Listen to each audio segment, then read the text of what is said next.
were like, yeah. Yeah, and when we saw that coming, we were like, great. And then we all grabbed our cameras and started shooting the boat coming in. Well, hey guys, we're here and talking about the shoot we just did, and wanted to include you guys in the kind of debriefing the post from it, so we can all kind of just talk about the experience we just had, what we just did, right? So we all came together and had a special morning, that's for sure, right? Yeah. I mean, it was a crazy morning. Nice and early, yes. Yeah. Mm-hmm. So really, this came out of this idea that we all had of kind of merging kind of two subjects that we really shoot a lot, or talk about a lot, and that is Tesla and SpaceX. How could we bring those two things into one image? And we started talking about this, almost 2 months ago, right? So we were like, could we do this? Could we actually put all this stuff together in one shot? And I remember calling you both and being like, do you think we could do this? And of course, both of your responses were like, yeah, we have to do this. We'll figure it out. Yeah, right? Keep going, yeah. So it's cool to see that we came that far and we actually did it. But yeah, I mean, this is a really cool experience. So maybe we could all run through what did we do? Like, what were we trying to accomplish here? So maybe Ryan, if you could start, kind of just telling everybody, like, what do we do? Yeah. So we got 3 Teslas together. So we got a Model S, a Model 3, and a Model X. And throughout sort of a design process, we found a spot that we know we could set them up early morning. This was the CRS-15 launch. 5:41 was liftoff. And we knew there were a lot of unique things that could happen at this launch, right? With the timing, the trajectory of the Falcon would place it into orbital sunrise at the cool perfect timing. So where could we position 3 Teslas to capture an epic streak shot, but a very unique streak shot into orbital sunrise? Yeah, so I think when we all started doing the math and we started really realizing like where the sun was going to be, what the angles were going to be, we're like, this has got to be the launch we do this at, right? It was like, it started coming together, and actually it started coming together, and the seed started coming last a while back, just a few months ago, when they launched the Iridium satellite on the West Coast that did that same phenomenon, where it's the difference being that was at sunset, right? And that was the one you saw all over like social. Super surreal. And people were crashing cars. In the highway, Like no one really knew. I mean, a lot of people did, but a lot didn't know what it was because it was just so unique. It is so unique because like I know now, like watching the videos, and that's what's hard with the images and the videos that we captured. Like I can never explain it to somebody, right? I mean, you can never explain this of like what just happened. Like it's like the sky is just exploding with this like a lot of people space jellyfish, right? So it's like exploding with this like wave behind it, and it takes over like maybe 1/3 of the field of view of your eye. It's a lot bigger than what you can capture. Yeah, it's like crazy. So just grows and grows slowly. It was wild. There couldn't have been a better launch to do this shot on. Right. Yeah, weather was something that we kind of talked about, right? Because we could have had everything set, and then we get a cloudy day or a rainy day, and it just makes everything a mess. And it was just the perfect. We got enough clouds where we got a lot of color from the sunrise at the same time. And when SpaceX planned that, the day before was incredibly cloudy at the time. The next day after that was worse than the day before. So they nailed it, just clear, perfect. Yeah, definitely. And that was one thing about the whole process. One thing that we tried to do walking into this project was do stuff like this, where a lot of the catalyst though for the project was more that we wanted to show this new age or new era that we're getting into here, right? So we have companies like SpaceX and companies like Tesla that they're pushing us and innovating and pushing us beyond where we are, right? And you have SpaceX, who's now pretty much pushed the whole industry into rapid reusability, right? And then you've got Tesla, who's pushing the industry into sustainable transportation. And we're like, how can we show these two things in one image, right? Yeah. And that was like, that was really our goal out of the whole thing, was to show this new era that we're getting into. And this is kind of starting this whole thing for us, you know, where we're like, this is just the first in a series of projects that we want to do around this, you know? So I think that's what's really cool. So Tom, I mean, you know, telling us about like what was, given the situation, I mean, what was your takeaway on the shot? It was epic. Yeah. It was just epic. I think it's every SpaceX fan's dream to do a shot with Teslas during a launch. Right. And one car is probably easy.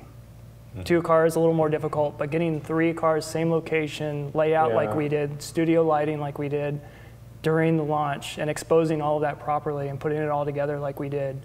I just think it's an epic image. Yeah. And well, and you bring up a good point, right? So I knew this going into it, but I didn't, until you actually go and do it, right? You don't realize this, but you know, like, you remember when, so we were pulling in the first Tesla, and we pulled it in, we sat it in a location, we went, oh, that looks awesome, that looks good. Yeah. And then we pulled in the second one and we went, oh man, this is gonna be hard. And then it was the night before, and we were using your box van as because we didn't have the 3, we had the S and the X, you know, that we had borrowed and brought over and driven over, but the 3 was coming the next day. So we had to put your van in there, and then we started playing around. And how long did it take us to get the position, right? It was hours.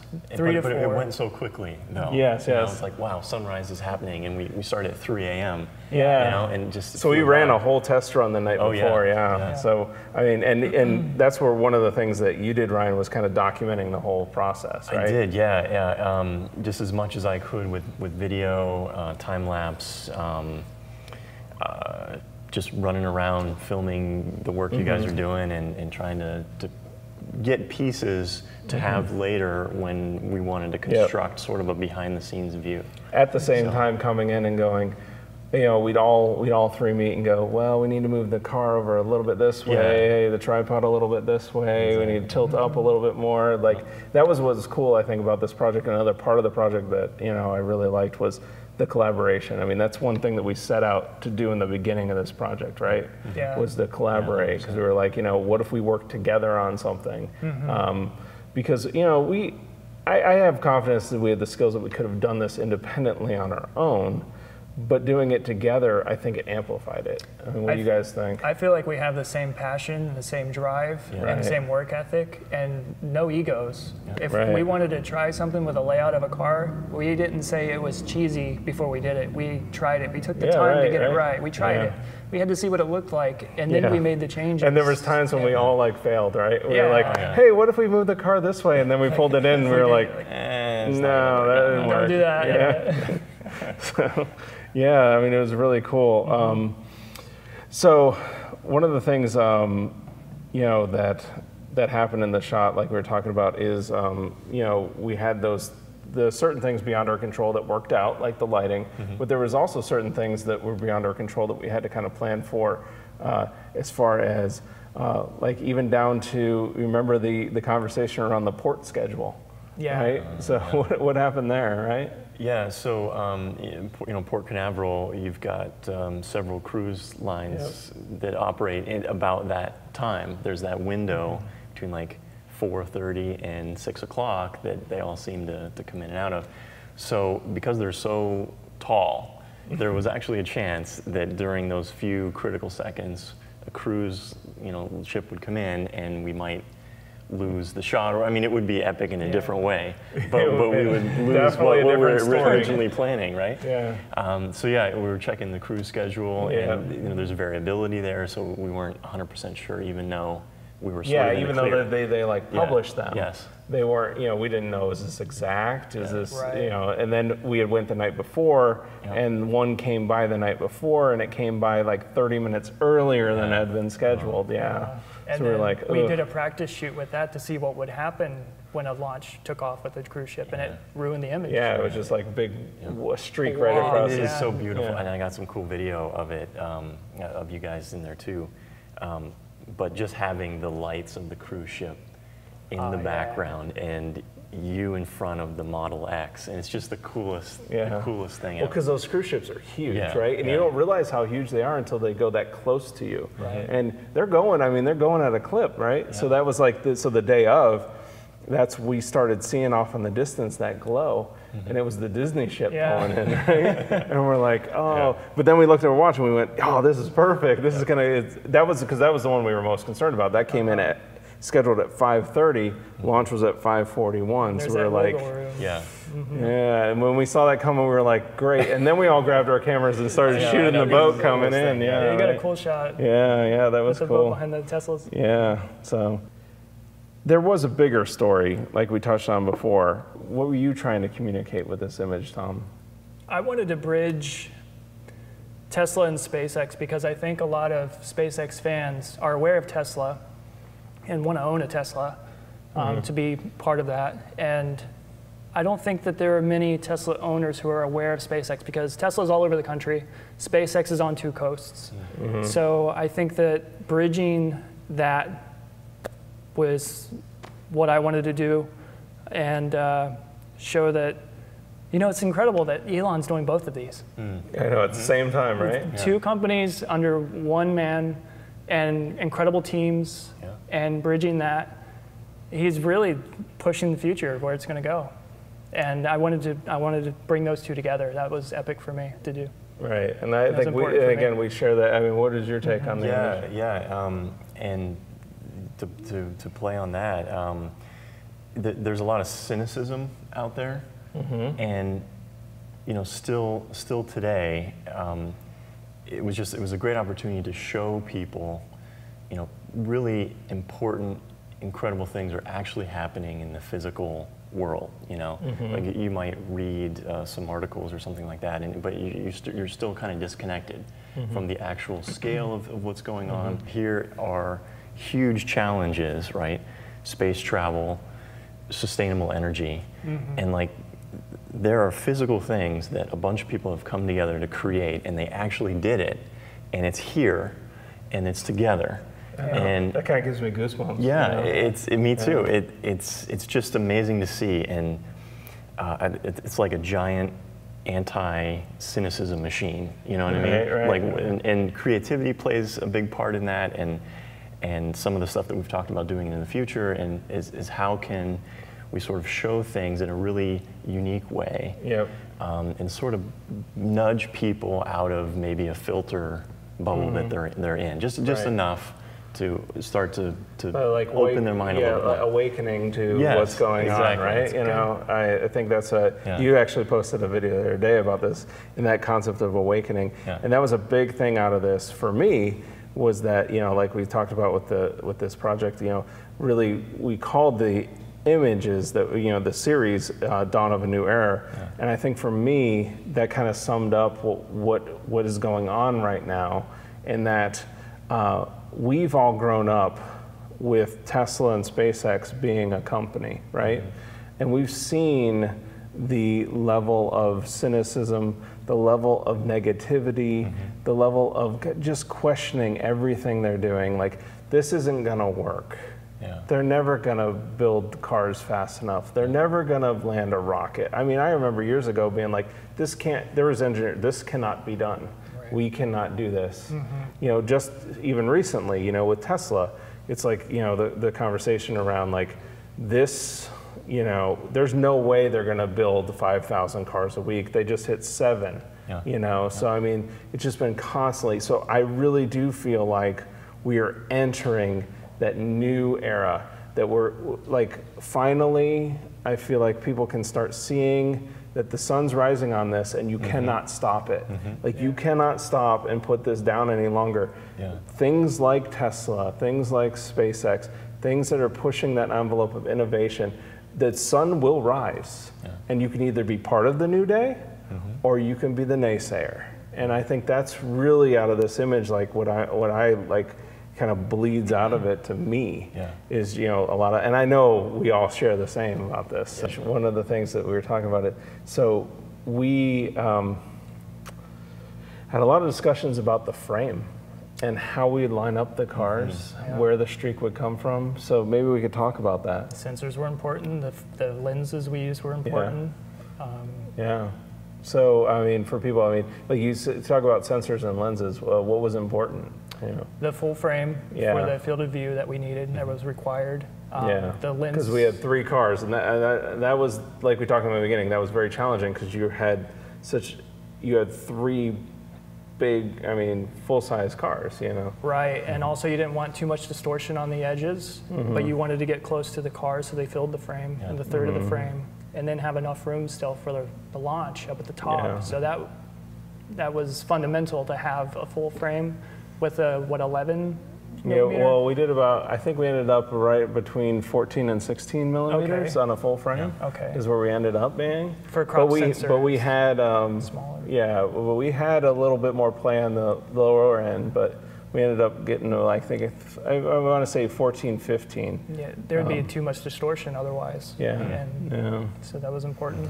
Now, you know, another thing, so then we lined up the cars out. We wanted it to go S3X for a couple of reasons. Yeah, for a couple. One obvious reason, right? And that's the one that Elon's always touched on of, you know, like, if we're gonna make electric cars, we better make them sexy, right?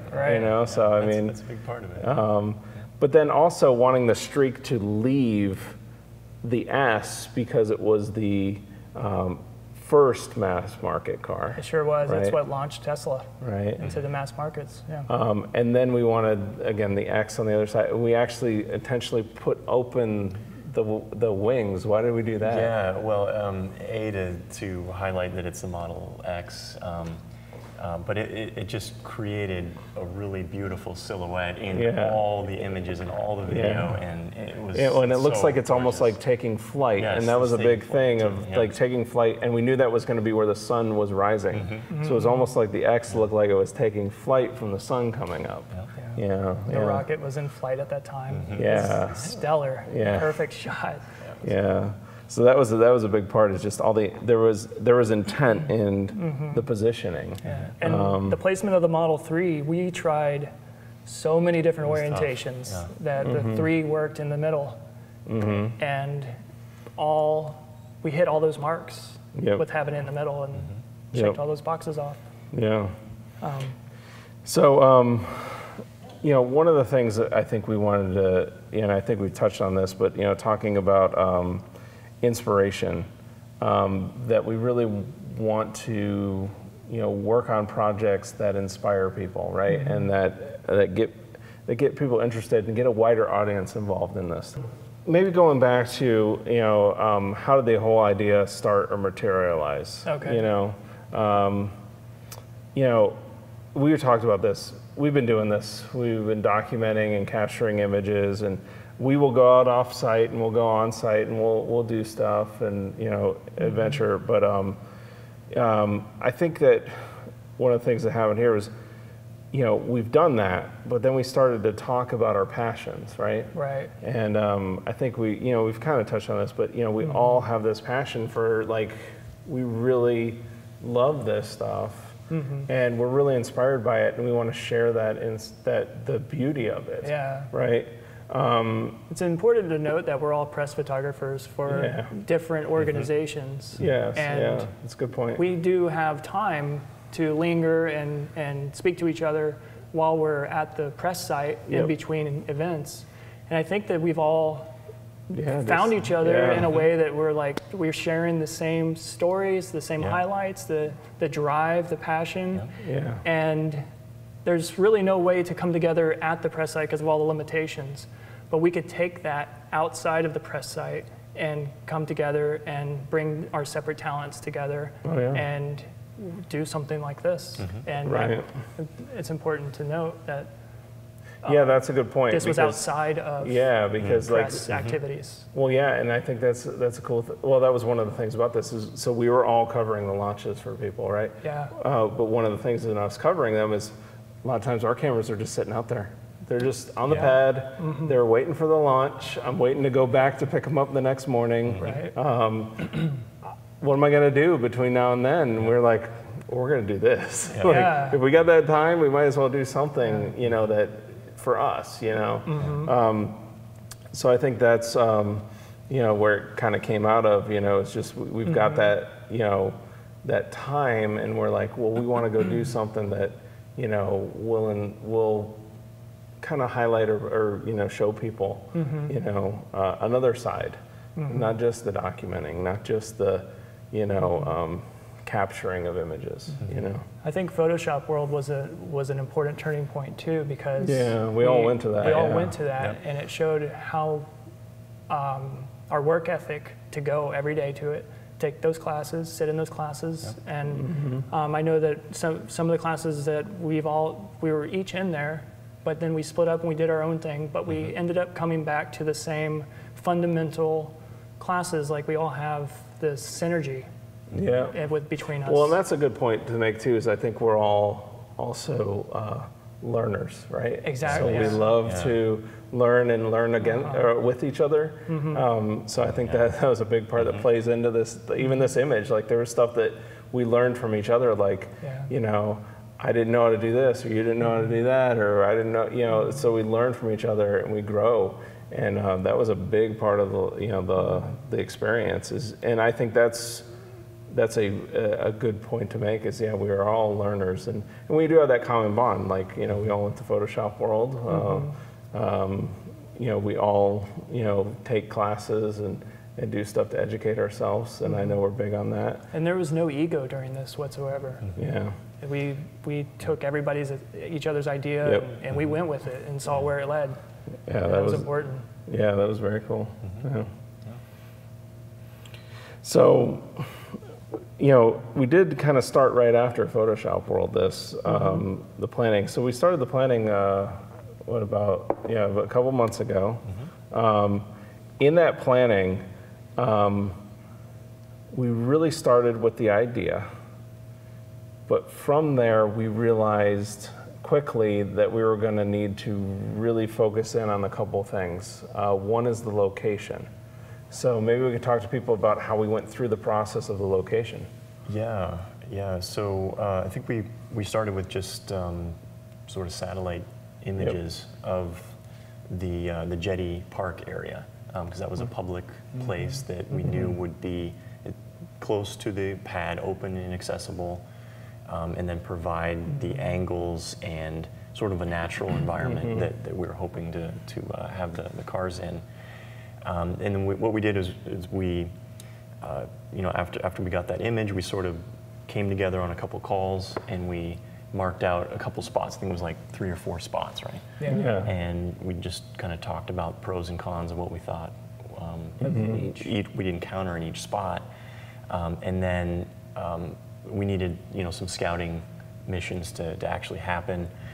So I was the nearest person, so I went out kind of an initial run and took some photos at each of the spots, and then we had another call and sort of discussed it. And a couple of them were just immediately not going to work out. There's just stuff in there that you can't see on a satellite. Exactly, and it could have been really cool from the views that we saw, but it just, one of them was sort of a boat launch area that there was a nice sort of concrete area. It was tough to tell the angle of the concrete and the you know, how active is this side of the sort of boat launch marina area. But it turned out that it's a pretty steep angle and there's a ton of boats, especially that time on a Friday morning. Well, now looking back on it, realizing how many people were over there too. Yes. Every 5 minutes a boat was pulling in. Every 5 minutes there was like, and the headlights, the boats. There was even a boat launching during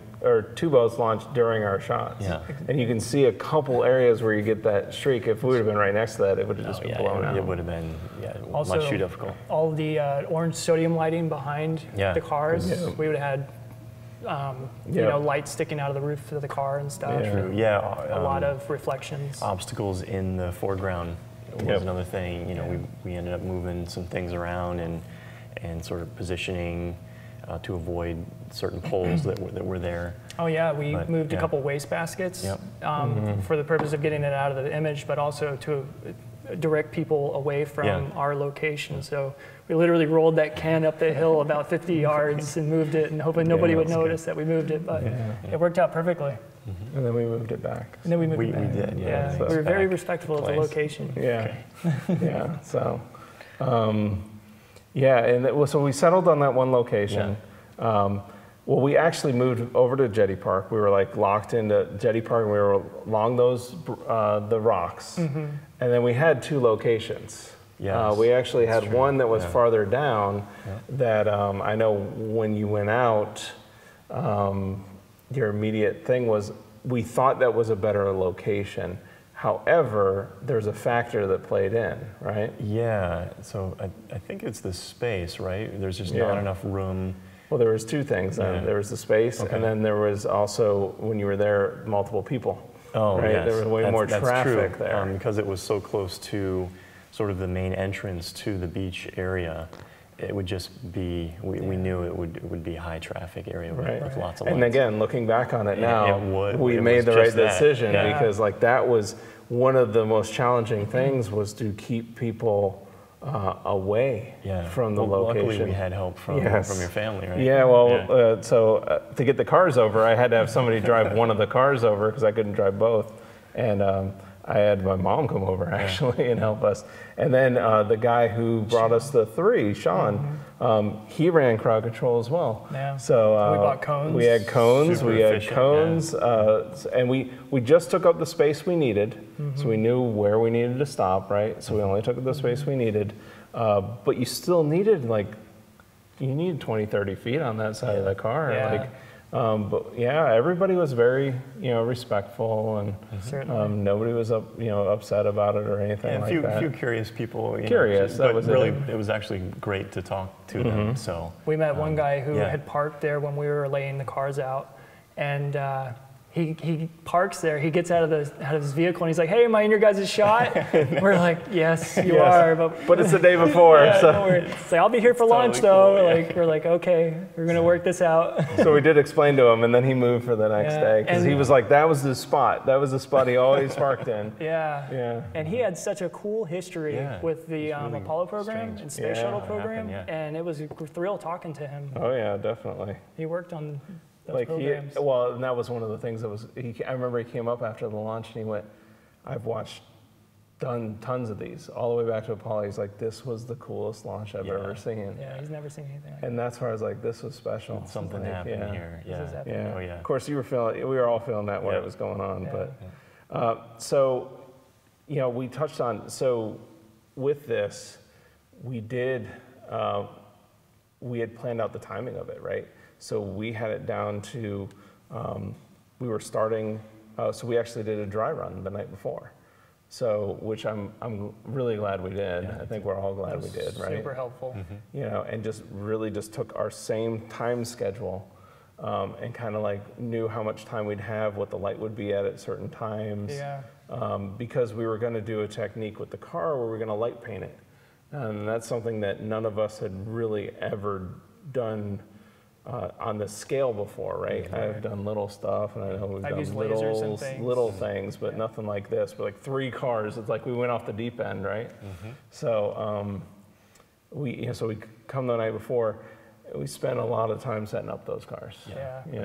Spent a lot of time setting it up and setting up the frame. We started at 3 a.m. I think we had our alarm set for 5 minutes before launch so that we could practice our settings and our camera, and then we had to take a break from setting up the cars, do the launch photo to see what exposure settings and things we would need, and then we got back to realigning the cars again. Yeah, we kept at it. We kept at it. And we settled in, I think at that time, it was we were near we were ISO 100, F22, Bulb mode, yeah. Yeah. And it was about a 300. it was a 4 minutes and something. Yeah. You know, it was whatever. And I think we ended up going a little longer on it because that second stage was so beautiful. Yeah. So we were like, we can't close it. Keep it open a little longer because we had intentionally underexposed it a little bit, so we knew we had some play. Yeah. You know, because we knew we could probably bring it out with the raw file.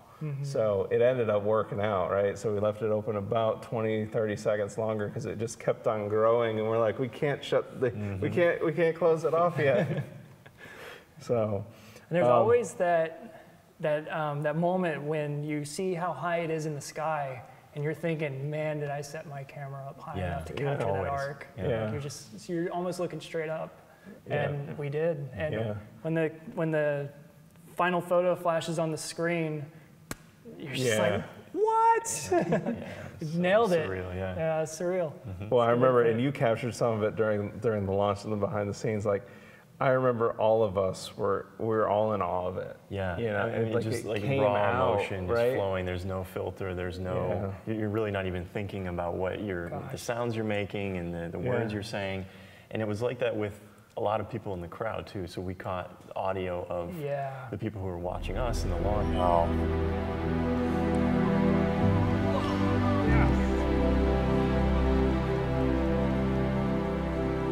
You getting that? Look at that! That is sick! Woo! That's awesome! Oh my God! It never gets old. It never gets old.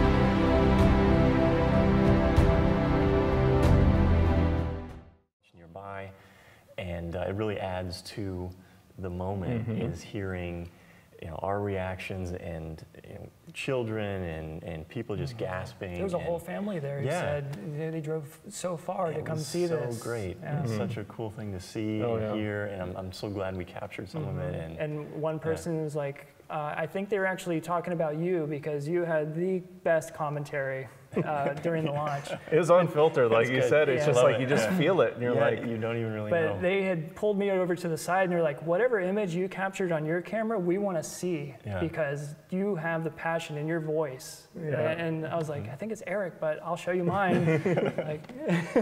No, but I think we all did. Yeah, of course, absolutely. Tom's over there, and he's I can hear him at one point. He's screaming. He's going, woo! You're just screaming, because that's what. Yeah, I was stunned. I've got the 3 cameras, and I monitor the 3 cameras. Tom's doing the telephoto stuff. You're doing the video stuff, and I'm going. Just keep on firing, Tom. I can see it. You hear like 3 clicks. Go. Or keep on going. Keep on going. You're like, rip them, man. Like, we need to get you a bigger buffer. I was like shaking my head. I was like, I'm snapping out of it. I got to get back into this. Well, then what was really cool is I remember at a certain point, Tom's firing them, and he's, all telephoto, and you're really close. And then you pulled back, and you looked up, and I remember you said something around like, you just went, wow. And you just like, it's like you caught yourself like, kind of like, wow, I didn't realize what was going on here. And once you stepped out, you were like, I could see you were just watching it for a little while. I put my camera down. I was absolutely stunned. I took I remember I said, I just took my head away from the camera and looked up, and I can't believe this. Yeah. And it was so big and so bright, much brighter than what you see in the viewfinder. But I'm like focused on trying to get to that second stage, lighting up, and the first stage coming down. But after I saw that, how big it was in the sky, I was just like, arms down and just watched it for a moment. Yeah, I mean, it was special. You cannot capture it, right? I think that's something we all fight with at almost every launch, right? Is capturing. We're photographers, we're filmmakers. Like we feel like you know, like it's just the mission that we're on, right? Right. Yeah. But yeah, taking that moment and stepping back and either automating things or just pausing for a minute, or maybe even not even, you know, dedicating this time for just me and the experience and the people around me. Yeah, and just watching what's going on, because it is so incredible to see. And this one, I mean, like I said, this was, if any launch I've ever been to, this is the most inspiring one, just because you see it, but when you see it up there outside of the atmosphere and you see that, and it's always there, you know, like what we saw was always there, but the sun is always just drowning it out, right? So we never see it. And it was just, it looked surreal. Yeah. It looked surreal. And it was so big. People don't realize, because the wide angle really compresses it, and it kind of like shrinks it down, you know, because you're shooting wide. But your field of view, you know, ours, about 35 millimeter human field of view, it took over a third of your field of view of just this. Starting from just a point of light. Yes. You know, and just expanding and expanding and expanding. And the trail that left behind is also expanding and growing and changing in colors and shapes and just bigger and bigger. Where we're standing, it was nighttime. Where it was daytime. Exactly. As well. Yeah, and that's, I've never seen, it got to the point where it almost, well, it went below the X at a certain point. So in the shot, like the actual rocket went below the X because it was so far away. I've never seen it that long. Right? I've never seen it that long. You could watch the first stage fall for a while too. Now that you mention that, it looked like a comet in the sky for a long time. And thinking about it, it was like a comet impact in reverse. Because it came through the atmosphere and kind of had that little swiggle, you know. Interesting. And then the bright orange light of it impacting the ground. It was like a comet in reverse. It's pretty intense. It was intense. It was beautiful. Very cool. So, you know, is there anything else that, you know, you think, before we get on to, I know the last thing we want to talk about is just, okay, going forward from here, but is there anything you guys wanted to talk about? Anything else we can touch on? I think we've covered a lot. Yeah, we did. You know? All right, so you know, so we've all talked. This is kind of lit a fire under us. You know, like we want to do more of this. We want to. Obviously, if it's connecting with people, and it is inspiring more people to get out there and see the beauty of, you know, space exploration, innovation, science, that kind of stuff. If this is doing anything for that, we want to do more of that, right? So what can people do to kind of, you know, moving forward from here as far as projects that we're going to do in the future? newspaceera.com. 3 words. So New Space Era, and on there we're going to have places where people can buy the prints, which will support future projects of ours together. They can also support us on there for future projects, or just sign up for following what we're doing, or just email lists or whatever you want to keep on getting updated about stuff that we're doing. Which is another thing is, I know we're doing a lot of sharing on social. So definitely following, you know, if you want to follow us on social, that's a big thing, you know, between Instagram, Facebook, Twitter. I know you guys have Reddit. It's another one that, you know, a lot of people are using. So anywhere on there, you got Science Tripper. Science Tripper on Instagram. And then your Time-Lapse Junkie. Well, Time-Lapse Junkie on Twitter. Probably the best thing is the website, learntimelapse.com. Learn Time-Lapse. So learntimelapse.com. And then you're over with Teslarati. I'm at teslarati.com, and also _tom.cross_ on Instagram. I'm very active on Instagram. I also do a blog on it on Teslarati. Once or twice a month I'll write a piece. But they're up to date on all SpaceX, Elon Musk, and Tesla, everything, AI even. Oh, cool. So it's good news. That's the organization I shoot for media. Yeah, so, and you can find all that at, you know, we'll have that on the website, New Space Era, 3 words. and then if there's any future projects, we'll link off of that site. And another thing that I think we all agree that, if you're one that any companies that are kind of doing this stuff, they're pushing the boundaries of exploration, they're pushing the boundaries of innovation, and they're needing their story to be told. I think that's a big thing that we're wanting to do with this is start not just documenting what's going on, but starting to be able to tell more of a story and show the beauty of what's going on here. I know we've all talked about it, like you were saying big time, is like, there's a beauty to this science. There is an art to this science. People look at it and they go, that's science. But it's like, there's an artwork to how that flame comes out of that rocket. There's an artwork to that engine and how efficient it is. Absolutely. I mean, those Falcon 9 engines, like, they're super efficient. Like, people don't realize how crazy efficient they are. Right, and they've evolved. Now they're in their 4th iteration, so they've designed an engine that can be evolved and improved on, and they have. And the materials that they use on the vacuum on the 2nd stage is incredible. The nozzle is made of materials I can't even pronounce, but it's like paper thin, and when it lights up on the stream, you can see it wobble. And they actually have like a piece of cork or something to hold it together for the launch, that it doesn't vibrate and shake.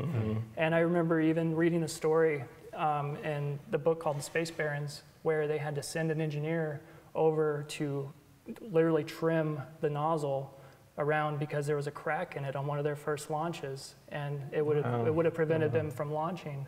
But SpaceX, being who they are, they did the math. They found out that we could still launch. We're going to lose a little bit of thrust, but we can chop that off, and we can still do the mission. And it's stuff like that I'm like, man, you guys are awesome. Like I want to do that too. That's what I love about it. I love just know it's going to work. You have that. You have that confidence in your team. You have that skill to understand what's going to happen, and you have the scrappiness of a private company. Is like, I'm going to go and I'm going to do that, and it's going to work still.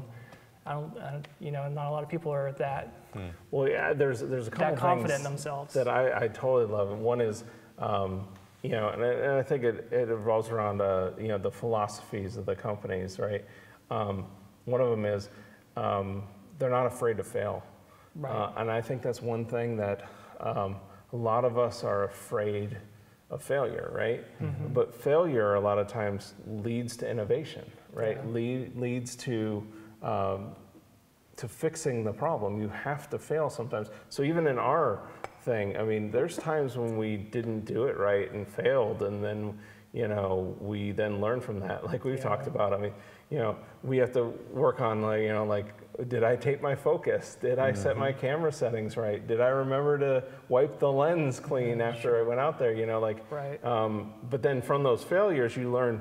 Well, next time I'm going to do this. Next time I'm going to do that. So if the level of innovation is, I think, directly related to the level of the willingness to fail. And that's really cool. One thing that maybe we didn't go into enough that maybe we could talk about is the whole image sequence. So we went after 3 types of images. So we did a light painting. We talked about that, right? And I don't think we really went into what are we talking about when we talk about light painting? Somebody would be like, what does that even mean? Right. So we set the cars out there at night. So we were doing that hours before launch, like 3 hours before launch. Yeah. Set up the cameras, and you did a time lapse of this where we on the second night after we got the layout on the first night. On the second night, we did all the light painting. Yeah. So we put the cars in position, and then we lit them with a light. Well, like we used the Westcott light, an ice light, single light with the barn doors, and had to tape it off, and then you would open up the shutters. Yeah, I had 3 remotes in my hands, and I was firing all 3 cameras and so letting you know when it was open. Yeah, so you'd open up the shutters. Then we would expose the parts of the car that we wanted to expose, and then we close the shutters and we close the light. Yep. and then we would do that throughout the car to kind of create this kind of studio lighting on the cars. So it almost looked like, you know, this was shot in a studio, even though it was really shot in the middle of Jetty Park in the middle of the dark. Yeah. And I think troubleshooting, there was a lot of troubleshooting during that because there were just little specks of light that would bleed from the barn doors. Yep. And it would show up on our screen and we're like, got to do it again. Yep. Tape up that barn door. And we ended gaff up. tape was our friends. Gaff tape, a lot of gaff tape on that. Always, and it was every little point of light because it was pitch black out there and it showed up. Yeah. But it wasn't just like we got a light, we did it. I don't want it to seem like it's that easy. We did some troubleshooting on screen. Oh yeah, well not only we had that, to learn from that too. We had a list of the order in which we wanted to shoot, quite right? a list, yeah. Right. I mean, we also turned the headlights on. So there was a couple shots where we did the headlights. Yep. Interior. We did the interior, so we could expose for the different. We did the wheels because the wheels we knew wouldn't show up as much, especially on like the 3. The 3's wheels were black. So we had to expose those a lot more. But we did the light painting, then we did the streak shot, then we did a dawn shot, you know, so it's kind of like 3 different photo shoots in one photo shoot. Yeah. And I think one of the keys for us was those remotes, you know, that everything was triggered through, you know, a remote trigger with bulb mode. And not touching those cameras, because we intentionally went into it with the intent that we're going to edit this in post. That this isn't just, we're not just taking one image and one exposure and we're done. Yeah. But we're trying to make a multiple exposure. We all had the same vision. We knew what we were shooting for. Yeah. And doing it as a team too, where you know, Tom calls open, and then you know Eric's at that position that we needed to reshoot. And then we get that immediate feedback, and we know, you know, did we nail it, or do we have to keep going? So it's there's times Tom would go, Yeah. oh, no, we got to do that again. It wasn't long enough. Yeah. So that was super helpful. Yeah, and that was really cool. And I mean, I mean, we learned, I know I learned all that online. I was just at Kelby 1 watching classes, right? And that's how I learned all that stuff. So everything I know, I learned from Kelby 1.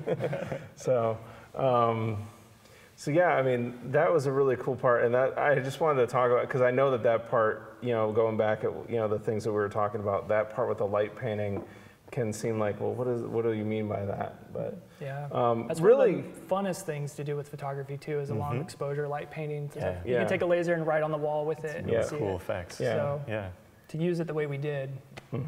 Well, and awesome. it's just, we're using the same technique that we use when we expose for a streak. A streak, yep. A streak is a long exposure, and it's the same thing. The rocket is the light source. The rocket is like a flashlight shining back at you, which if you do that in the camera, it's going to be a streak. Yeah. You know, it's the same thing, and you just don't realize how bright that rocket is until you actually are there in the pitch dark. And it illuminates everything. I know even like with your video, like it's hard to expose the rocket and to expose the scene at the same time. The silhouettes on the cars were beautiful. Super challenging for sure. I was thinking in dynamic range as much as I could. So I mean, there's, you're always fighting with noise, you know, when you're doing low light work and that sort of thing. But just, you know, what settings could I choose to give us the most dynamic range when that event happens? So some of it worked out, some of it's a little noisy, that kind of thing, but we're able to nail it. So yeah. And I think with that, I mean, you know, noise is expected with that stuff, right? Yeah. But it came out great. Yeah. You even had like a dolphin in one. It was like 20 seconds after ignition or something, or maybe like 15 or 10. Coming down the channel. But yeah, just coming down the channel between the Model 3 and the Model X, there's a dolphin lit by rocket light, such a cool making a dive. And not too many people have that B-roll. Yeah, I'll have that. You got that B-roll. I even heard him. Did you see that dolphin? It's the coolest thing. That was so neat. You know, the other thing that we didn't talk about that I know we went in with the intent, we talked about earlier that, you know, we did want to include everything on this project, every opinion, every variable that we could, you know, to kind of keep it as kind of agnostic as possible. One of the things was the cameras, you know, that we actually shot with 3 different cameras. We intentionally shot because we wanted, one, there was part of it of coverage. We didn't want the chance that one didn't work or one did work or one exposure worked or the other one didn't. But we actually shot with 3 different camera manufacturers as well. Yeah, we got a Sony, Nikon, Canon.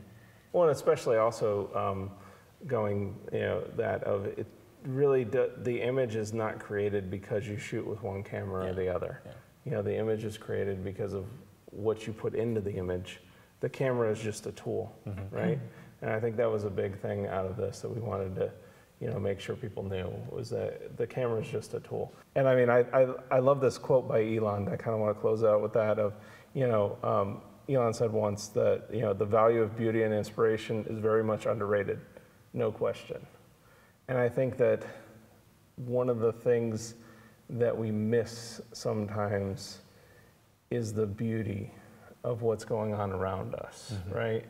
And that can inspire people to do more. So that's one thing that I encourage everybody with is you have a place, you have a way of doing it. You might not be an engineer, but you've got some way to help show others and inspire others. So be it this or music or art, or you're really good at cooking, you know, I mean, you've got a way to share that creativity and inspire other people with the beauty of what's going on around us. So I really think that that's something that we're really trying to get across here. And so. I feel like I always relate it to music and musicians, is that we're each artists, but you know when musicians get together for a track, I feel like that, like we're doing a track together and we're releasing it. Like it's a collaboration. It's like, you know, yeah, exactly. It feels it's that like, way. Yeah, it definitely feels like, I know rappers do it a lot. Yeah, exactly. It's like it's definitely, it's one of those things where it's like we're all part of the song, you know? And we can feed off each other, bounce off each other. We have the same passion. It really feels good to work with both of you guys. Right. It's a blast. Same here. Finding meaning somewhere, you know, finding something that you really consider meaningful. It carries you through a lot of tough stuff, you know? Absolutely. I look forward to every launch. Oh, yeah. Cool. In a way, it keeps me grounded. Irony. Well, I mean, I think that's about it. That kind of wraps it up. Okay. We definitely talked for an hour. Wow. Time flies. That's crazy. So we'll definitely have tons of